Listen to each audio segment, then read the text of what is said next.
বাংলার জনপ্রিয় প্রবাদ, যে রাধে সে চুলো বাঁধে। মৃৎশিল্পী উত্তম পাল বাবাকে সহায়তা করতে মূর্তি গড়ার কাজে হাত লাগিয়েছে কলেজ পড়ুয়া মেয়েও।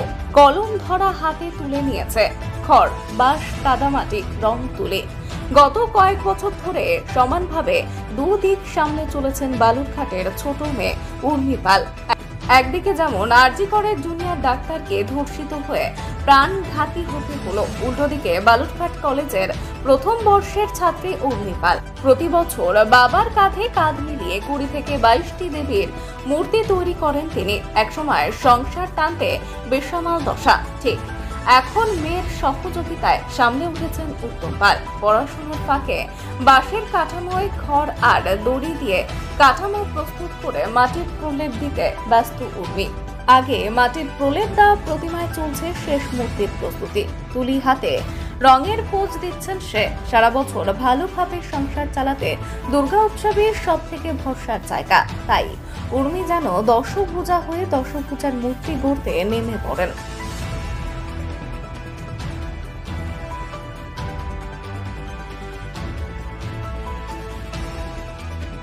করি, আমার নাম উর্মি পাল।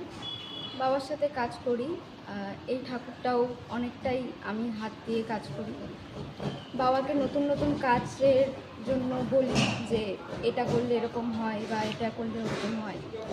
এই এখন তো সবসময় ফোনে অনেক রকমেরই জিনিস দেখা যায়, তো সেখান থেকে কিছু নিয়ে নিজে কিছু করে বাবাকে সেটাকে দেখানো যে এরকম করলে, এটা করলে হয়তো একটু ভালো লাগবে, কালার কম্বিনেশনটা কেমন হবে বা এরকম নিজের একটা থাকে, বাবারও থাকে।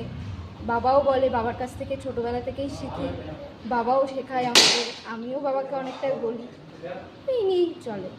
এই যে নতুন কাজ শেখা বা নতুন কাজ করছো একজন মহিলা হয়ে, নারী হয়ে, পাশাপাশি নারী শক্তি গড়ছো, বর্তমান রাজ্যে যে নারীর উপর একটা অত্যাচার চলছে, সেই জায়গাটা তুমি তোমার মন থেকে কি বলবে, কি হওয়া উচিত? নিজেকে একটু করতে হবে। বলো বলো বলো, কি করতে হবে? নিজেকে নারী শক্তির মতন অবশ্যই নিজেকে তৈরি করতে হবে যে আমি লড়বো বা কাজ করব।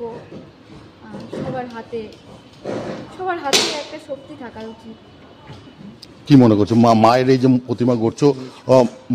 প্রতিমা গড়ছো, মা শক্তি হয়ে কি তোমাদেরকে সেই শক্তি প্রদান করবেন? অবশ্যই লড়লে ঠিকই হবে, কাজ করলে অবশ্যই হবে, ফল পাবে। কাজের মাধ্যমে তুমি প্রতিবাদ জানাতে চাইছো? হ্যাঁ, আমি সবসময় কাজ নিয়েই থাকি এবং পড়াশোনাও করছি পাশাপাশি। আমার তো বংশ পরম্পরা, আমি ছোটোবেলার থেকেই করছি। আমাদের শিল্পীদের তো আগে তো খুবই করুণ অবস্থা ছিল, যাই হোক এখন হচ্ছে, এখন চলছে, ভালোই হচ্ছে। আগে শিল্পীদের করুণ অবস্থা ছিল, এখন হয়। মাটি বা যে মেটেরিয়াল মাটি তো এখন খুবই ক্রাইসিস হয়ে গেছে, মাটি পাওয়াই মুশকিল। হ্যাঁ, এক ভ্যান মাটি 400 টাকা 500 টাকা দিয়ে আমাদের কিনতে হচ্ছে মাটির সমস্যা, এখন মাটি খুবই সমস্যা হচ্ছে, দিন যাচ্ছে মাটি পাওয়াই যাচ্ছে না। কোথা থেকে জোগাড় করছে? আমাদের এই ভ্যানালার নয়নজলি থেকে সব দিক থেকে নিয়ে আসে, ওরাই এনে দিচ্ছে। এই যে বেশি পয়সা দিয়ে মাটি কিনছেন, সেখানে মৃৎশিল্পীরা কি সেই লস আমাদের সমপরিমাণ অনেক পয়সা পাচ্ছে? না না না, সেই তো জিনিসপত্রের দাম, মানে জিনিসের দাম তো হু হু করে বেড়ে যাচ্ছে, কিন্তু আমরা তো সেই ধরনের পয়সা পাচ্ছি না। এই বংশ পরম্পরা করছি ছোটোর থেকে, এইগুলোই চলতে হচ্ছে। কি হলে ভালো হয়? আমাদের সরকারি অনুদান টান যাই হোক, আমরা সাহায্যের রাজ্যে আমরা তো কিছুই পাই না। এইভাবেই চলা আমাদের, ছোটোবেলার থেকে এভাবে করছি, এইভাবে। মানে সরকারি একটা অনুদান অথবা সরকারি অনুদান যদি পাওয়া যায়, অথবা কুমারটুলির মতন, কলকাতা কুমারটুলির মতন যদি একটা কুমারটুলি করা যায়। কুমারটুলি আছে আমাদের বালুরঘাটে, একটা কুমারটুলি হোক, এই নিয়ে তো আমরা অনেকদিন আবেদন পৌরসভাতে করা হয়েছে, এতে করা হয়েছে, কিন্তু কোনো কাজই হচ্ছে না আমাদের ইউনিয়ন, কিন্তু কোনোই লাভ হয় না। আমরা সেই বাজারে আমরা বসি, নোংরার মধ্যে আমাদের ঠাকুর বিক্রি করতে হয়, এইভাবেই চলছে। একটা কুমারটুলি হলে আমরা সবাই এক জায়গায় থাকবো, এক জায়গায় ব্যবসা করব, ভালো হয়, কিন্তু হচ্ছে না। নতুন প্রজন্ম কি এই কাজে আসছে?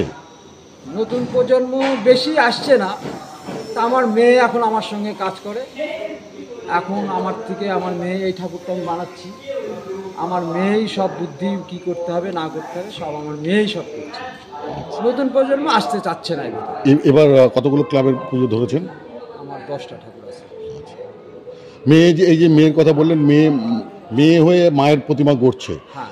ওর পড়াশোনা বা কতদূর কি করছে, ওর নাম কি? না, পড়াশোনা তো করে, এবার তো উচ্চ মাধ্যমিক পাশ করে কলেজে ভর্তি হয়েছে, নাম ফার্স্ট ইয়ারে, এবার ওর নাম? নাম উর্মি পাল। আপনার নাম? আমার নাম উত্তম পাল, 4 অষ্টম কালপত্র।